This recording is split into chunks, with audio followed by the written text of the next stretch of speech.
So, what in the Hermetic mystery play is this? Let's talk about Hollywood and the magic that they created. Because I think the magic is wearing off. As we can see, the stars are fading. The spells are breaking. Even though they want to try play the old song, huh? That old black magic. Not working anymore.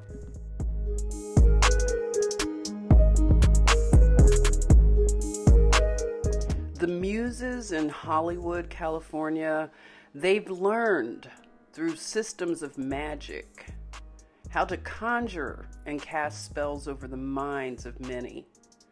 And a lot of this ancient knowledge comes from Egypt and before Egypt. And Jawn Eugene Robert Houdin was a master magician.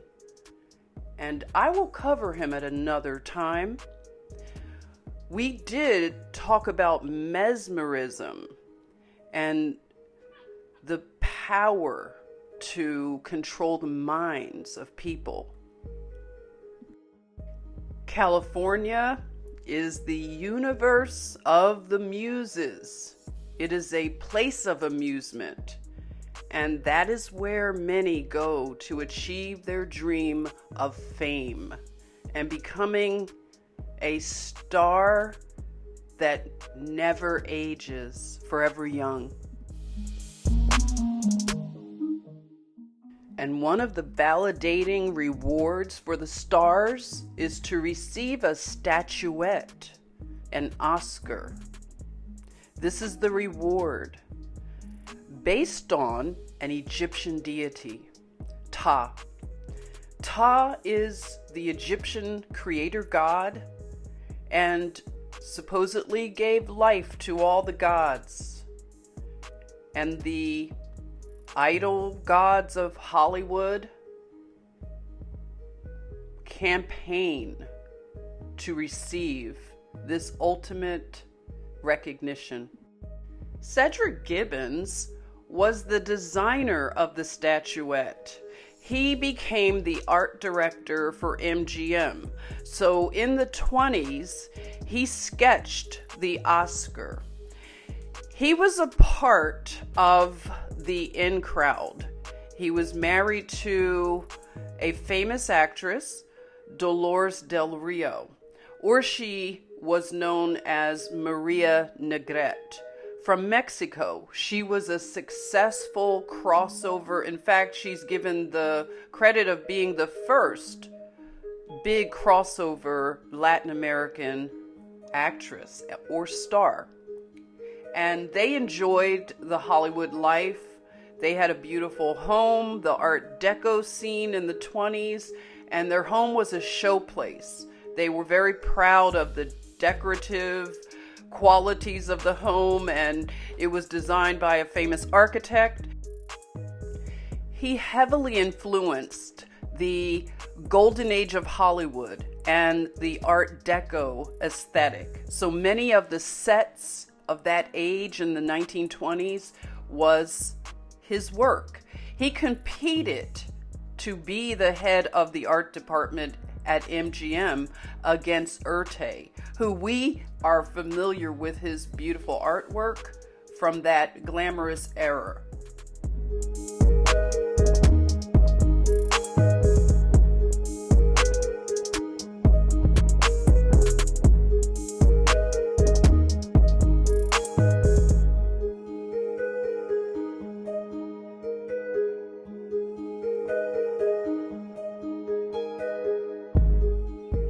Cedric, being a founding member of the Academy of Motion Picture Arts and Sciences, he received a lot of awards himself, a lot of Oscars.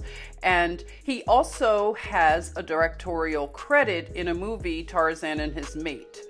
Now, one of the scandals in his life was his wife having an affair with Orson Welles. So she ran off with Orson Welles, and he rebounded with another woman, an actress named Hazel Brooks. Cedric Gibbons, the architect, he hired George Stanley, the sculptor, to actually sculpt and cast the Oscar statuettes.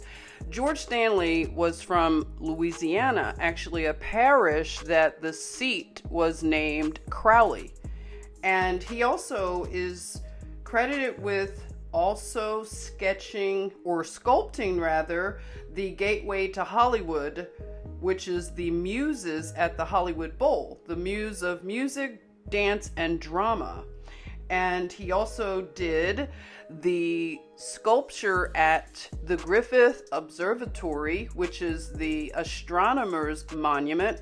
They say that he worked with a group of sculptors, and he did the Isaac Newton sculpture with Isaac Newton holding the apple.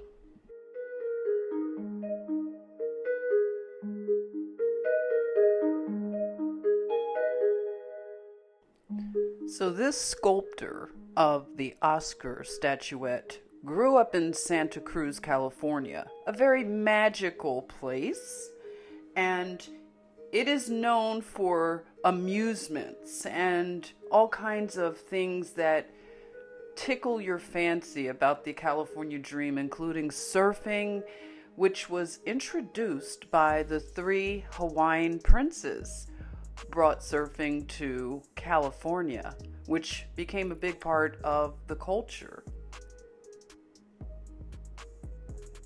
As you can see, it's even a statue that honors the sport. And the natural beauty of Santa Cruz is also very enchanting.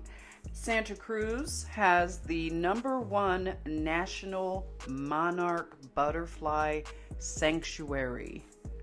That I know you will find interesting.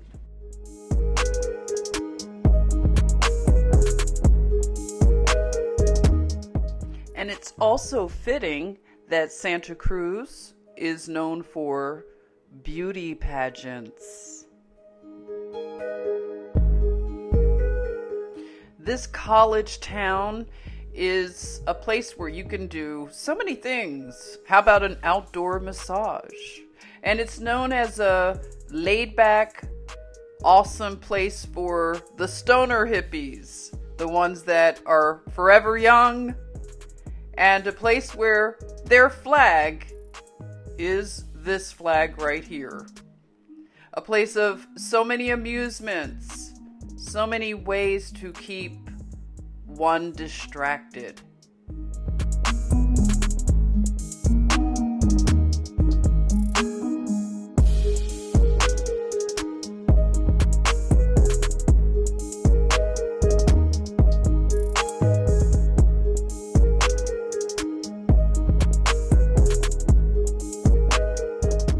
Santa Cruz has a very interesting tourist attraction called the Mystery Spot that defies gravity. It has on the location a gravity box or a tilted crazy house, and it appears to have many optical illusions that people experience, and it is based on the Oregon vortex. So the man that built the crazy house, he was inspired by the Oregon vortex. And there's a bit of paranormal activity going on, which is very common to Santa Cruz.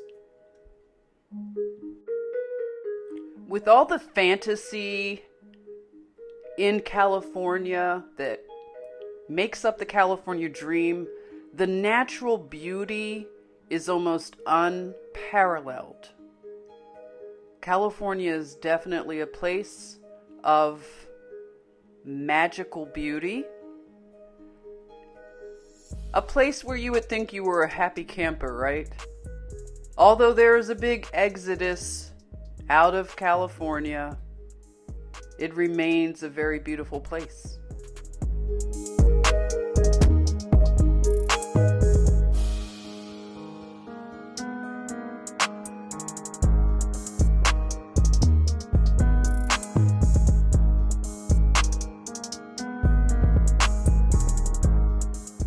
You know what time it is.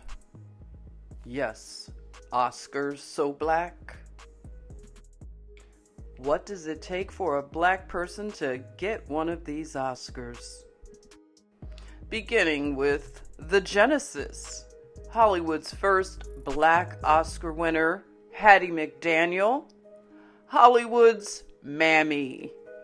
Hattie was a songwriter. In fact, she comes from a family of other performers. She had a very successful radio show.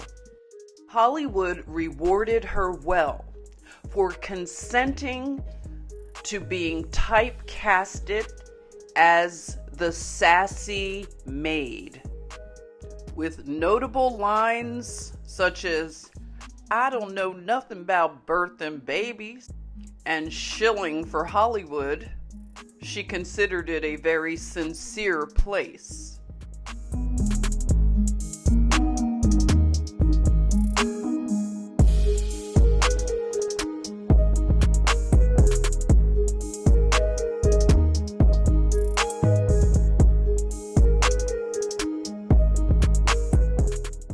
She defended her typecast imagery as a maid in Hollywood. She didn't use her influence to fight for better roles. And I'm thinking with her writing skills, possibly writing better roles. She used her influence to gather singers and dancers to go over and perform during World War II for the servicemen. Receiving her star on the Hollywood Walk of Shame. I wonder how much you have to do to get a star.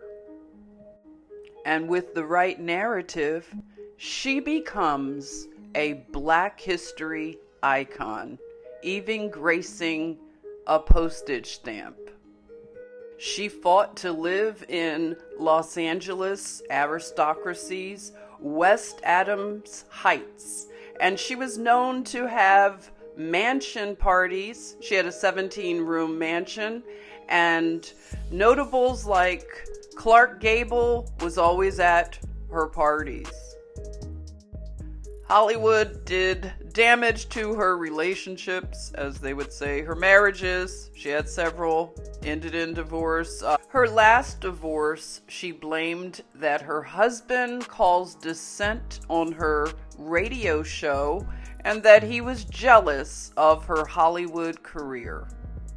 And instead of giving exclusive stories to, say, a Black journalist, she would often give her stories to gossip columnists, Hedda Hopper. Actresses Halle Berry and Monique, as well as Queen Latifah, paid homage to Hattie McDaniel. I will submit this as the real Oscar Gate. Hattie McDaniel thought so much of Howard University, the historically Black university in our capital, Washington, D.C., the alma mater of our Vice President, Kamala Harris. Well, Hattie McDaniel, she bequeathed her Oscar to Howard University in the drama department, and it's been missing for decades. So I would suggest that maybe Kamala Harris could get to the bottom of it, because this is the real Oscar Gate. Where is Hattie McDaniel's Oscar? She is the first Black Oscar winner. This is a scandal of epic proportions. What in the Wakanda is going on here? Moving along here, who would be the second Black Oscar winner? None other than Sidney Poitier. Yes, the Bahamian, handsome, dashing Hollywood star. And what did he win his Oscar for? Guess who's coming to dinner? That's right.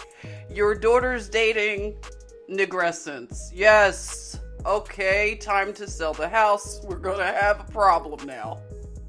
I can see all of the racial pot stirring that was being done around the subject of interracial marriage and relationships, and now we can see it in a different light.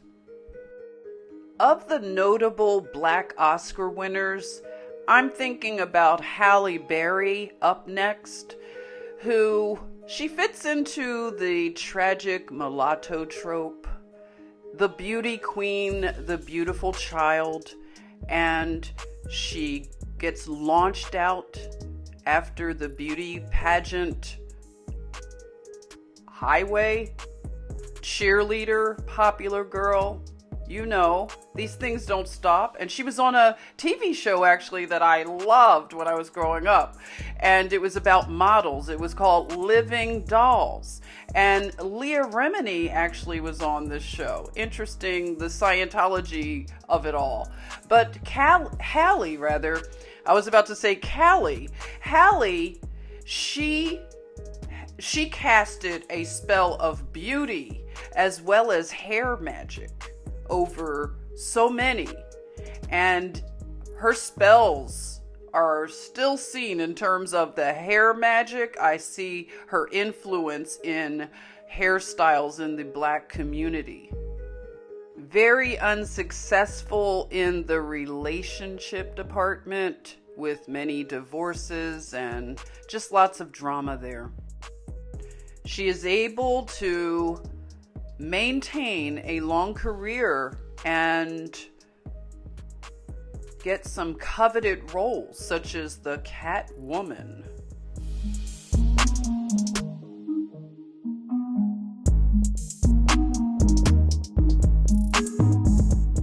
So what role landed Halle an Oscar? None other than Monsters Ball, the degraded depiction of a desperate mother, but in a very degraded relationship.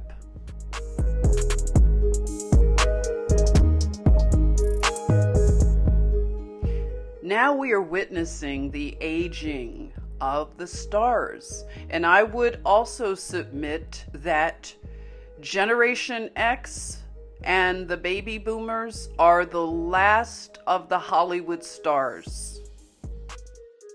Next on my list, Denzel Washington, another Black actor who has casted a spell on the hearts and minds of so many. I was one, so I understand, but thank Jah that those spells are broken. I no longer hold this man as an idol to be worshipped or admired. And he's done the slave movie, the dark character. He started out, pretty good, but just got into some really dark characters. And Denzel is one of those, as they call, method actors. So it has to be pretty hard for him to shake these muses that he hosts. And as he ages, he's still handsome, but hopefully the spell will be broken. So what role did Denzel play to win his Oscar? Let's see. Seems like he played a very dark and violent man, unlike what we came to think of him, but a heartless and inhumane, violent criminal. Does Denzel have a star? I looked into it, and they say that he hasn't scheduled his appointment for his star.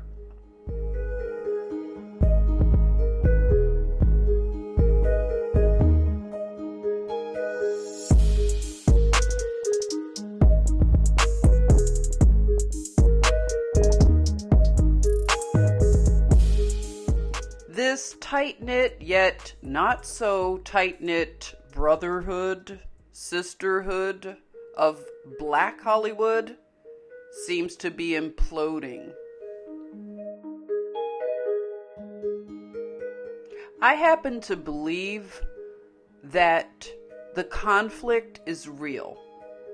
However, it's being manipulated very much like you would see behind the scenes of a reality show.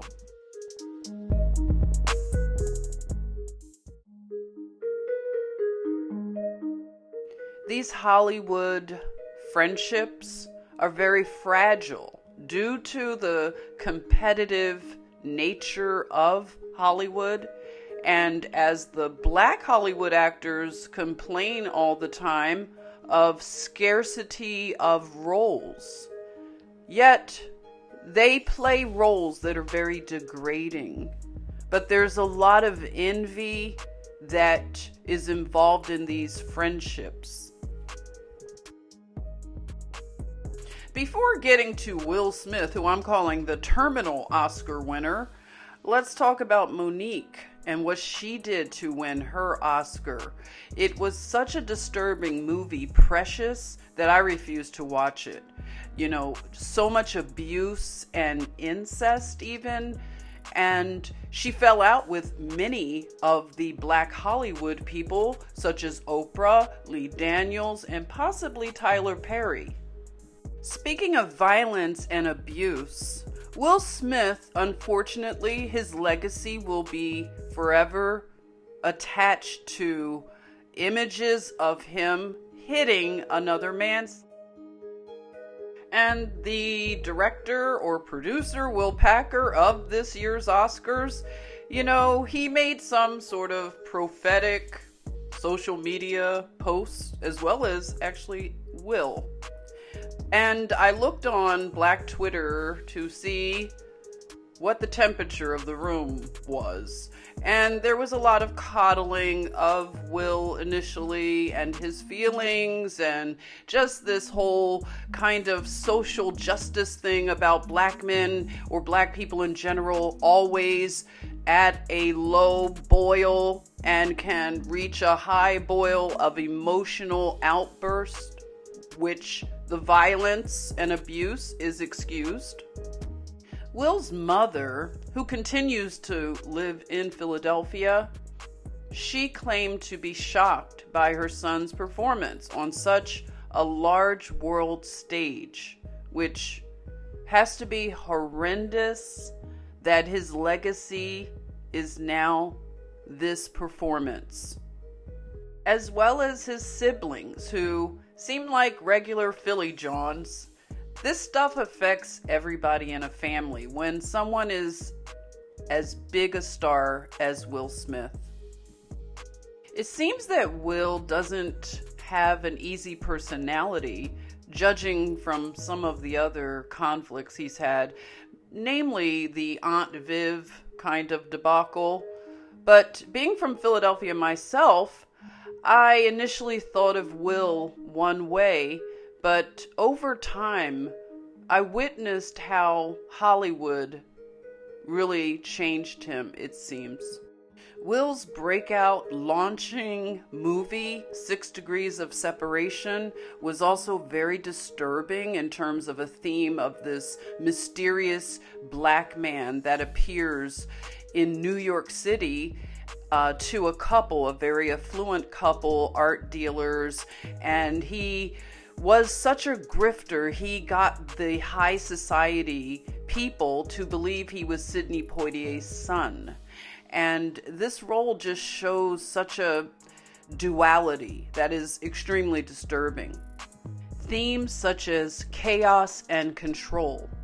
Another interesting thing, little factoid out of the 6 Degrees of Separation, someone, a mathematician or something like that, came up with 6 degrees of Kevin Bacon, and it became a game and just this weird thing that it's like a meme.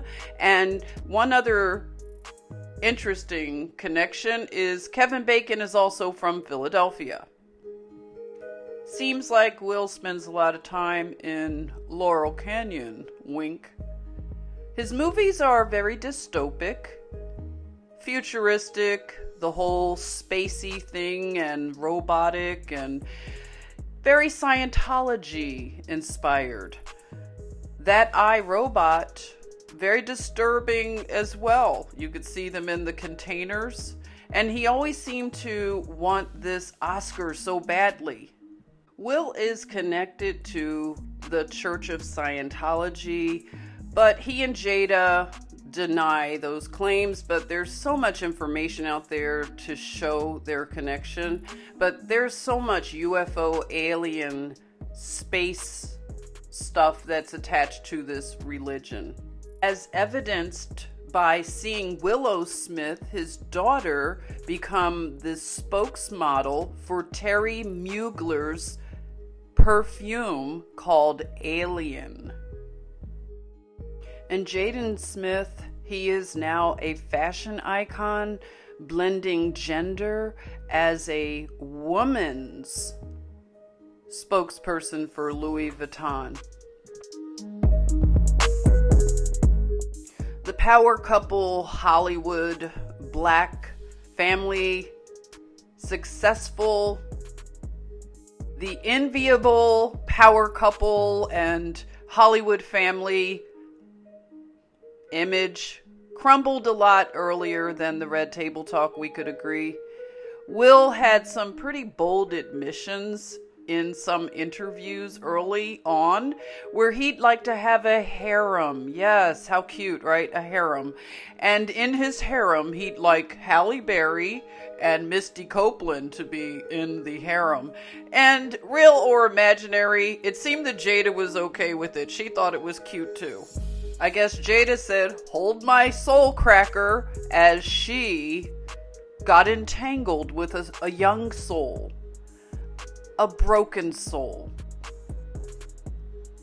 Someone who she mentored, a friend of her son.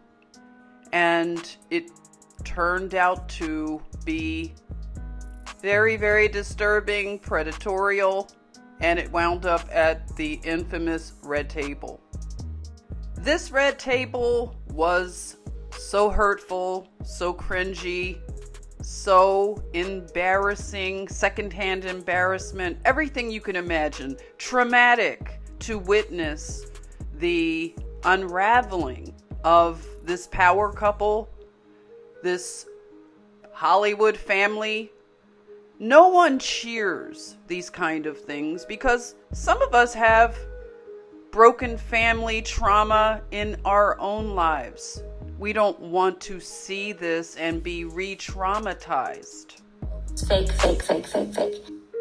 I look to see, does Will Smith have a star on the Hollywood Walk of Shame? No, he has footprints and handprints on the Hollywood Walk of Shame. Will's autobiography is something that I'll pass on, but I watched a special where he unveiled things about his book. He read passages while his family sat there and listened, and it was a cringe fest. It looked like a therapy session that we should not have been privy to. The prophetic nature of Will Smith's tweets prior to his performative meltdown at the Oscars was quite telling, where he says you can't take people from Philly or Baltimore anywhere, and he mentioned chaos. I made a connection.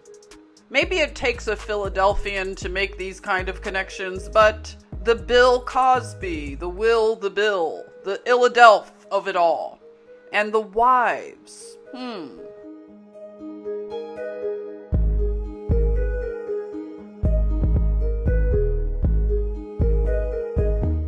So in retrospect, to see this Oscar award and how the demands for representation are made, I see negrescence. Yes. Okay, back to that little statuette, that idol. Yes, Ptah, the Egyptian deity. From Egypt, the land of Kemet, the Black Land. I'm not trying to imply things. Don't start with the we was kangs.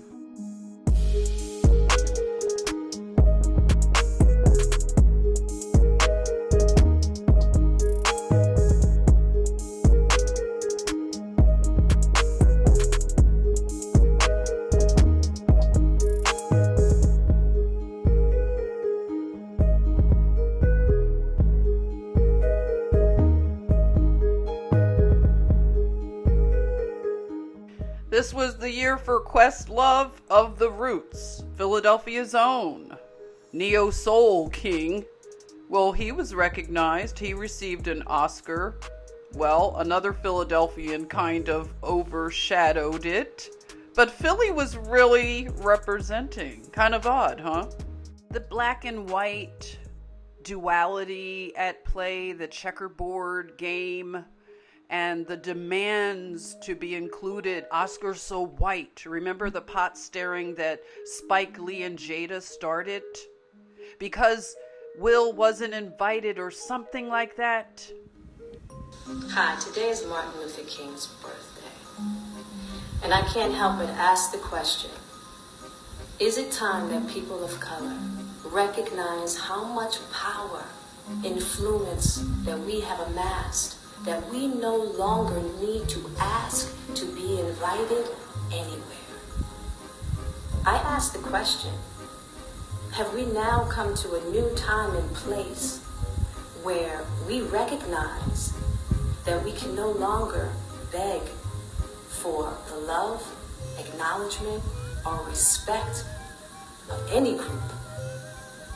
That maybe it's time that we recognize that if we love and respect and acknowledge ourselves in the way in which we are asking others to do, that is the place of true power. I'm simply asking the question. Here's what I believe. The Academy has the right to acknowledge whomever they choose, to invite whomever they choose. And now I think that is our responsibility now to make the change.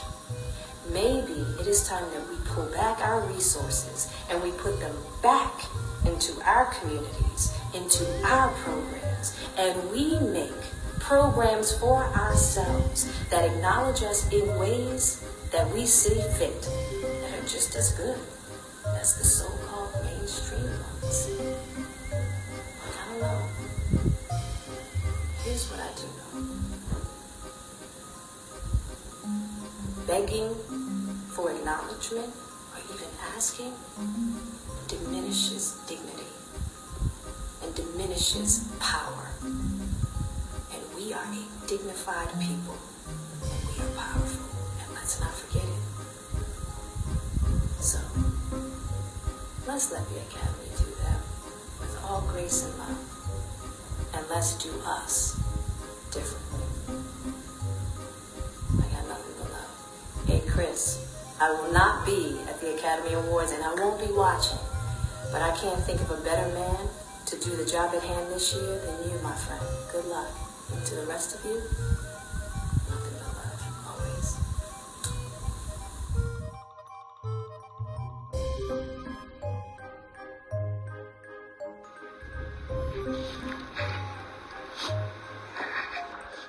But love will make you do crazy things.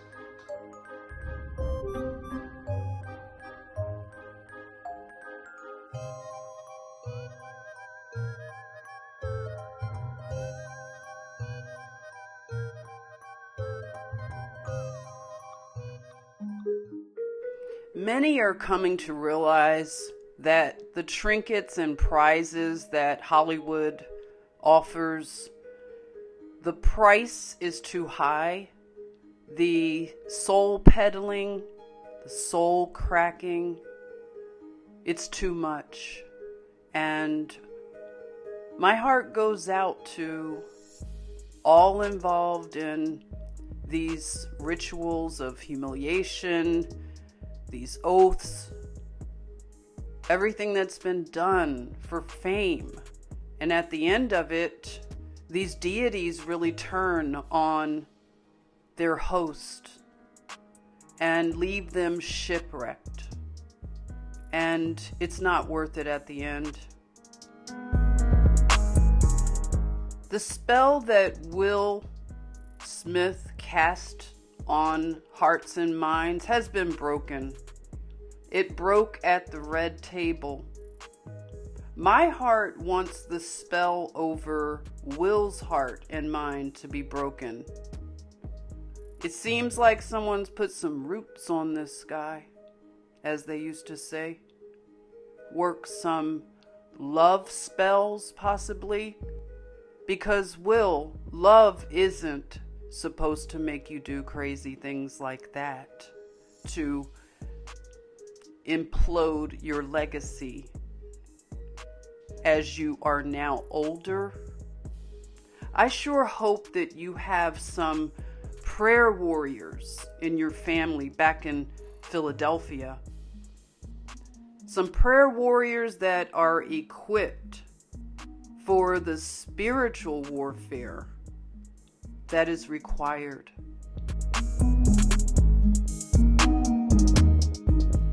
The heavenly luminaries have fascinated many of us since childhood, when we wished upon a star. And science is so influential now that it's like a religion. And the scientists are like wizards. Just like the telescope brought the stars closer to us, the television brought the stars of Hollywood closer. And there's such a merge between science and the arts and these muses that have hosted luminaries, entities, and various spirits. It's important to have a proper understanding of cosmology, I'm learning, because there's so much deception. You know, we have everybody is a star mentality, chasing fame and fortune, attention as currency. It leads to idolatry, and I am starting to see how dangerous idolatry is for the soul. So let these spells be broken, please, off of the minds. They are expecting something, these scientists, these artists. They're looking to the heavens. They have some sort of expectation. Do you?